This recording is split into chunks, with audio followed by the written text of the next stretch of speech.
फटाक 30 सेकंड में खबरें डाउनलोड कीजिए तक ऐप। कौन जीतेगा यूपी, इस सवाल के साथ 10 फरवरी से उत्तर प्रदेश में चुनाव की शुरुआत हो रही है और चुनाव की शुरुआत हो रही है पश्चिमी उत्तर प्रदेश से। पश्चिमी यूपी की बात हो और जयंत चौधरी की बात ना हो, ऐसा हो नहीं सकता। एक ऐसी भी सीट है जहां पर जयंत चौधरी की ना सिर्फ इज्जत दांव पर लगी है, ये भी कह सकते हैं कि उनका राजनीतिक भविष्य भी उस सीट पर दांव पर लगा है। नमस्कार, मैं हूं रजत सिंह और आप देख रहे हैं यूपी तक। यूपी तक आपको पश्चिमी यूपी की कुछ खास सीटों के बारे में बताने जा रहा है जहां पर बड़े बड़े नेताओं की साख दांव पर लगी है। जयंत चौधरी की बात हो रही है तो बागपत की छपरौली विधानसभा को नहीं भूल सकते हैं। यह वह सीट है जहां से पूर्व सीएम और किसान नेता चौधरी चरण सिंह पहली बार चुनाव जीते थे। यहां जयंत के पिता और छोटे चौधरी अजीत सिंह भी जीत चुके हैं। यहां तक 2017 की लहर में आरएलडी के खाते में सिर्फ एक सीट आई थी, वो भी छपरौली।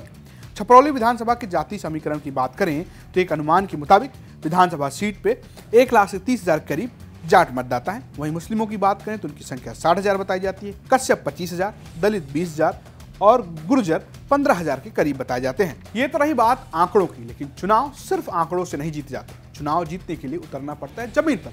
ऐसे में हमारे सहयोगी दुष्यंत त्यागी ने बात की जमीनी पत्रकार विश्वजीत से। बागपत जनपद में 3 विधानसभा हैं, एक बड़ौत है, एक बागपत है, एक छपरौली है। लेकिन छपरौली सबसे खास विधानसभा इसलिए मानी जाती है क्योंकि 85 साल से आरएलडी का गढ़ कही जा रही है ये सीट। और इस बार भी जो है जयंत चौधरी यहाँ से जो है काफ़ी दमखम में अपना प्रयास में लगे हुए हैं, इसलिए छपरौली ही हॉट सीट मानी जा रही है। अब की बार कौन चुनाव लड़ रहा है और क्या समीकरण है?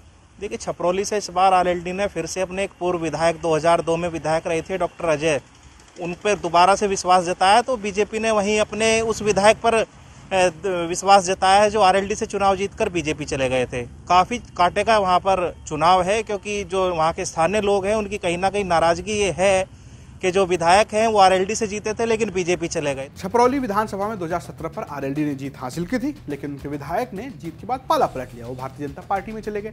इस बार भारतीय जनता पार्टी ने उन्हीं के ऊपर दाव लगाया है। वहीं अगर पिछले 3 विधानसभा चुनाव की बात करें तो लगातार आरएलडी सीट पर जीतती रही है। 2007, 2012 और 2017 तीनों विधानसभा चुनाव पर यहां पर आरएलडी ने ही जीत हासिल की है। इलाके के एक और जमीनी पत्रकार हैं सम्राट। उनका यह कहना है कि छपरौली में इस बार माहौल ऐसा है कि आरएलडी और भारतीय जनता पार्टी दोनों के बीच कांटे की टक्कर देखने को मिल रही है। बागपत में 3 विधानसभाएं हैं, बागपत, बड़ौत और छपरौली। छपरौली यहाँ की सबसे मुख्य सीट है और यही हॉट सीट है। यहाँ पर विधानसभा में हमेशा से ही आरएलडी का कब्जा रहा है। आरएलडी के ही जो प्रत्याशी लास्ट टाइम यहाँ से चुनाव जीते थे सहेंद्र सिंह रमाला, वो बीजेपी में शामिल हो गए थे। तो बीजेपी ने जो है अब की बार भी उन्हें ही वहां से मौका दिया है और आरएलडी ने पूर्व उनके विधायक हैं अजय, उन्हें मैदान में उतारा है। देखो, दोनों के बीच कांटे का मुकाबला है।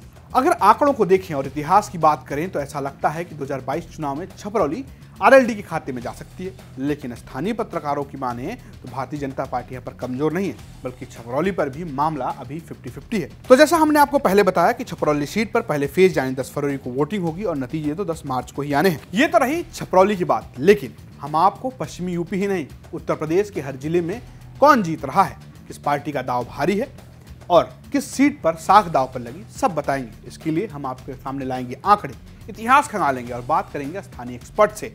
ऐसे में देखते रहिए यूपी तक। नमस्कार।